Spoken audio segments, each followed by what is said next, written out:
বন্ধুরা, সকালে ব্রেকফাস্টের জন্য এই রেসিপিটি আপনারা অবশ্যই ট্রাই করবেন ঘরে, আর এটি খুবই ভালো লাগে। অবশ্যই ট্রাই করবেন। চলুন কিভাবে বানাতে হয়। এখানে আমি প্রথমে দুটো ডিম নিয়ে নিয়েছি, ডিমটাকে ভালো করে ফাটিয়ে নিয়েছি। আর এখানে স্প্রিং অনিয়ন উপর থেকে দিয়ে নেব। আর এইরকমভাবে বানিয়ে খেলে খুব ভালো লাগবে, বাচ্চা থেকে বড় সকলেই পছন্দ হবে। তারপর এখানে নুন দিয়ে নিচ্ছি।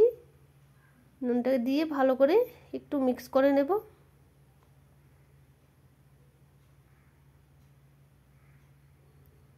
মিক্স হয়ে গেছে।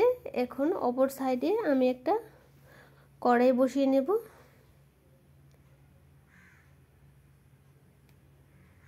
এখন দিয়ে নেব এখানে একটু বাটার দিয়ে নিচ্ছি, দিয়ে বাটারটা গলা পর্যন্ত আমি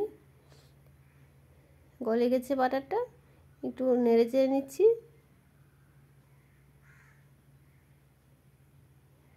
ডিমটা এখন দিয়ে নেব।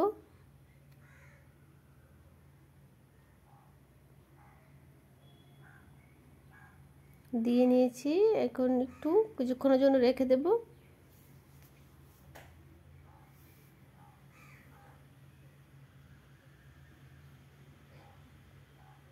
দেখুন এখন ব্রেডটা উপর থেকে দিয়ে নিচ্ছি। এখানে আপনি চাইলে দুটো দিয়ে বানাতে পারবেন, আবার তিনটেও দিয়ে বানাতে পারেন। আমি এখানে তিনটে দিয়ে বানাচ্ছি। তিনটা ব্রেড দিয়ে নিচ্ছি এখানে স্লাইস।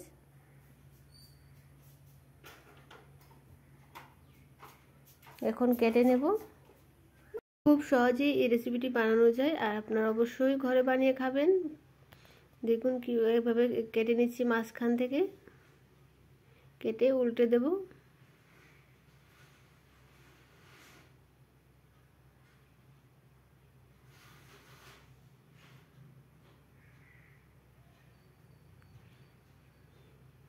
উল্টানো প্রায় হয়ে গেছে।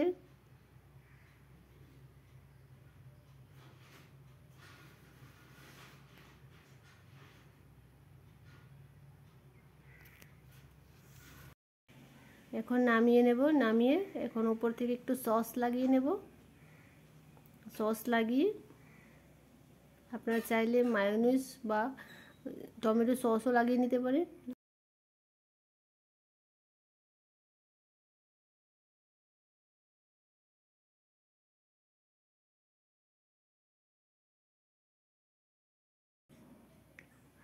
তারপর এখানে আমি ক্ষীরাটা কেটে নিয়েছি। ক্ষীরাটা উপর দিয়ে কেটে সুন্দর করে দিয়ে নেব।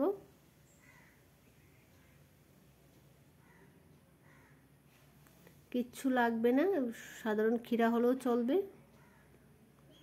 বা টমেটো একটা কেটে দিতে পারেন। এরকমভাবে দেখুন কি সুন্দর হয়েছে বানিয়ে। এভাবে মাঝখান থেকে কেটে নেবেন, আর এটি সস দিয়েও খেতে পারেন। অবশ্যই ভালো লাগবে। যদি ভালো লাগে লাইক কমেন্ট শেয়ার অবশ্যই করবেন।